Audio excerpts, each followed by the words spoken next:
This is Pro Series Off Topic. Welcome back to Pro Series Off Topic. This is episode 58. Two main topics we were talking about this week is the Canva Create 2024, which is their big event where they introduce all new features into Canva, and then we're going to talk about Architectural Digest. They released their latest celebrities inside look of a home, and that is Diplo's, which is a really awesome home. I'll get into that, but first let's get into Canva. Canva is something that I use on an everyday basis. I use it for the podcast. I use it for any type of graphic or anything. But I feel like I'm very good at Canva. But there's so much more to Canva that I just don't touch on, just because I don't really have a need for it. But there's so much cool stuff for a small business owner that has all of these different programs, and you're paying all these different subscriptions to do one thing. And then Canva heard you, and they are introducing more capabilities for the workplace, meaning they have more feature for HR people, marketing people, to have on board presentations, the missions and goals. It's like they're really adding to the whole collaboration of the company. So say if you have a small company, say 4 or 5 different employees on it, and you have different presentations to go on, it kind of works like how you'd think about on Google Docs, where you could see the person editing and stuff, but you could assign assignments to it. They make it really cool. They have a really cool feature that I did not know they had, which is called reports and billing and teams. You could have one profile for your business, but also have different roles in the business. So if you have your marketing person on there, you could have your HR person on there, and they all have different roles. They all have different folders, but you could all access the same information, which is a really cool feature. Canva is really taking this technology that they had, which was just graphic based, and being able to help you marketing wise. And then really, they're making it even bigger to kind of dominate the market and help you with multiple different areas in your business. They're really taking it from just a graphic software company to an everyday, everything that you need for a small business company or a big business for that. But they had their big Create event, the 2024, this event, this past week. They launched in 2013, so they wanted to make a big, this is their 11th year. They're trying to do something big. And I think it was the first 1 million people who could find the hidden feature. I tried it before. It didn't work. There obviously was 1 million people that have already done it. But if you clicked on the For You on the main page of Canva, you got to be able to see the new glow up, they're saying, the new look to Canva, all the new features. So I'm not able to test it, but they're adding so much more stuff, from data autofills, recordings. I've always used different softwares for my recordings, if it's for a reel or for the podcast, but now it's looking like they're adding all these new features for the recording, so you can emphasize the voice, make the voice sound more crisp, sound nicer. It's nothing worse than recording a video and then you go in and you can barely hear yourself. But Canva's really, even going into that part of it, there's bulk creates, there's courses that you could have now. They're really just emphasizing it and making everything even better. I've talked about it many times. I think if you're a business and you don't have it, it is 100% something you need to look into. I use the Pro account, and it's, I think, $119 a year. Very well worth it. You get all kinds of different features. I have a brand kit where I have all my logos in one, in my logo folder. I have all my colors in my color folder and my favorite fonts. So if you're someone that's not creative and or you're using the templates they have many graphic designers that work for them that make all these awesome, cool templates. So if you're not creative, this is for you. But you can make it your own, add your logos, change all the font to your favorite font that's already saved in your brand kit. It is something that you need to look into. It is super easy to use after a few tries. And mean, I know I've talked to many people that find it very hard, but you know what? Once you get going, you'll see how easy it is and how much it's going to save your life. I think any company, any business could very much benefit off of using Canva. And this is not a paid ad. I have never talked to a Canva employee.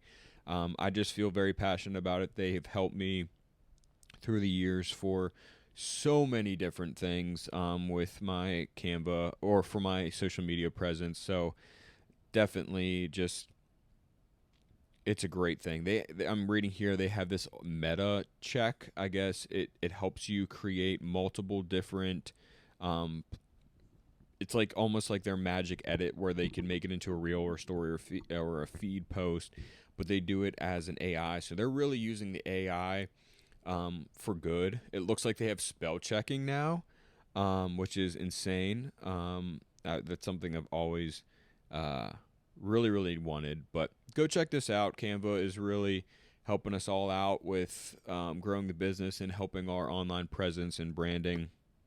Something that I am very passionate about and I will always talk about. But again, this is not a paid ad, so don't think it is. I'm just a huge fan of Canva.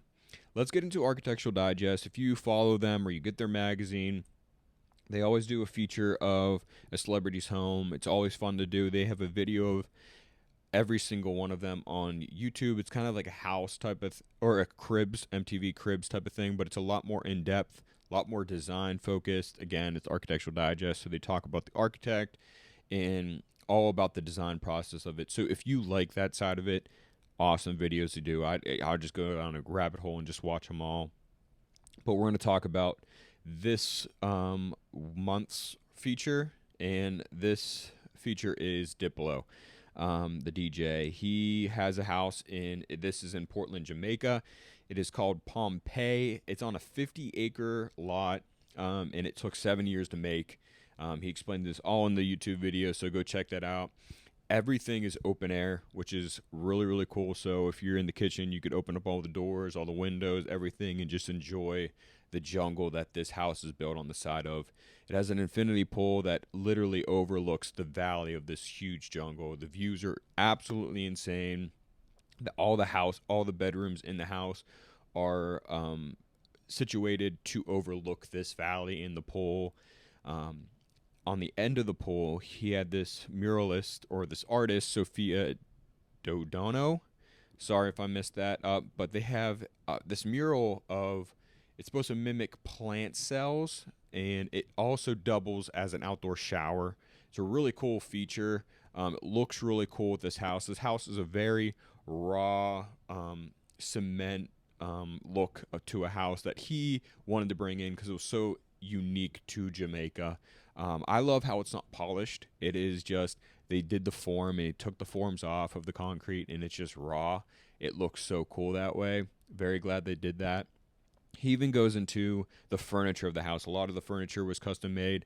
The coffee table that he had on by the pool was actually made from the crate that the sofa came in.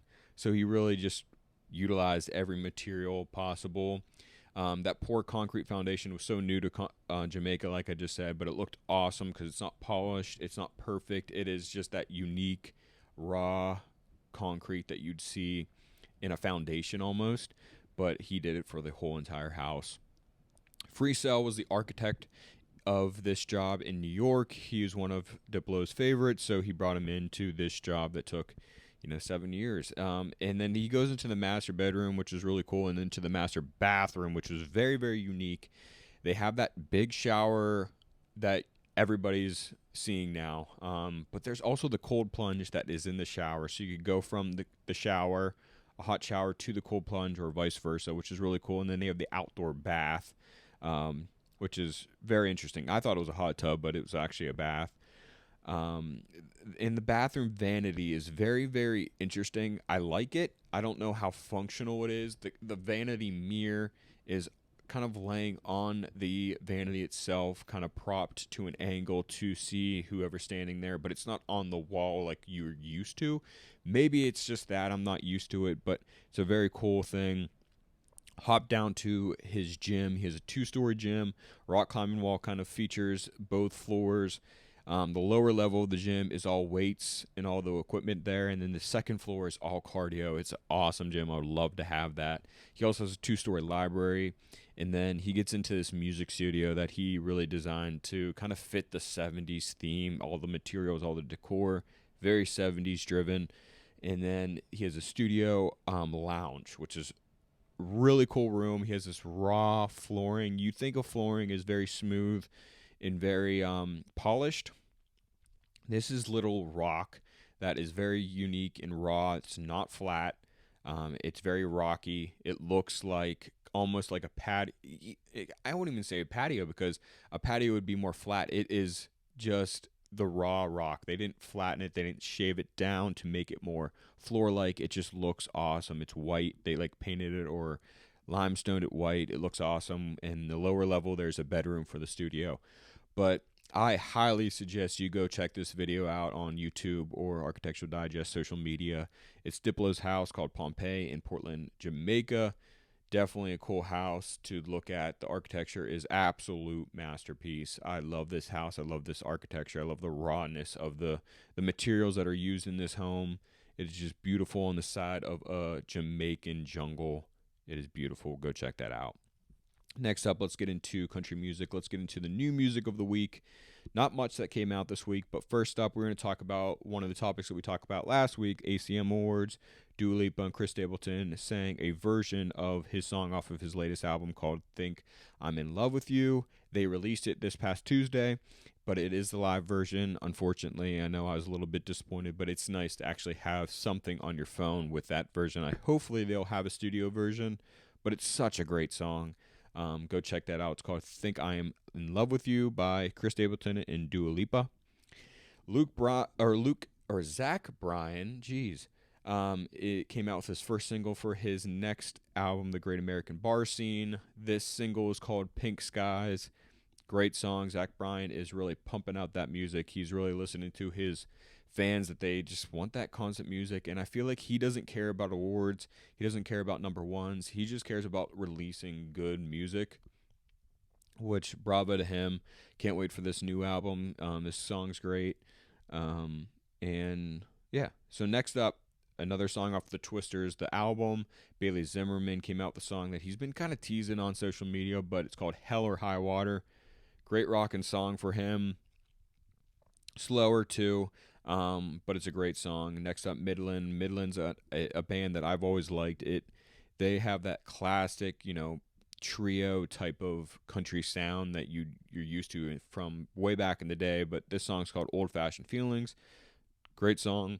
Hopefully I could see them one day live because I have never seen them. But next up, 10 years in the making, Jamie Johnson comes out with 21 Guns, which is the perfect weekend to do it because it's a heart-crushing ode to Lost Marines. If you want to read up on this, there's a company that I follow or a brand that I follow called Whiskey Riff. They have a podcast, but they also do country music blogs and stories about literally everything that comes out of Nashville or out of country music in general. They have a whole write-up on this song and meaning and the 10 years it took. He sang it live at a concert or something 10 years ago, and finally, it was a fan favorite. Finally, a great time to release it on Memorial Day weekend. It's a great song. Go check that one out. Travis Denning came out with a new album called Roads That Go Nowhere. I've got halfway through to it. I'm not a huge Travis Denning fan. Yes, he has a few good songs. I like that song with Luke Combs, but I'll get through it and maybe give you a report next week, but so far it's pretty good. Next up, Tucker Whitmore, which is a artist that I think is going to blow up. I don't like to say when it happened overnight because I think that's kind of insulting to some of these artists because you really don't know how long they've been trying at this. Like Lainey Wilson, she tried for I think it was 12 or 13 years before she really popped off. And I don't want to say that because I don't think – I think it's overnight to us because we just see them on social media real fast. But he's an artist that I think is going to be big in the next so many years. He almost sounds like Morgan Wallen. There was a TikTok trend of people reacting to his song on the radio, like thinking it's Morgan Wallen, but finding out it's not. It's Tucker Whitmore. But he came out with another song called "What Would You Do." Great song. I think his voice is really good for right now, and I think he has some good written songs that I think will do well on country radio. And then next up, a band that I think is very, very underrated, the Swan Brothers. They are from The Voice. I've actually seen them live. They opened up for Carrie Underwood on the Storytellers album tour in, I think it was like 2016 or 2017. I saw them. They actually went to school with her, I believe, and they knew her before The Voice and everything, and before she went on American Idol. But they have a lot of storytelling songs, which is, I think, the reason why they didn't pop off when they came out of The Voice.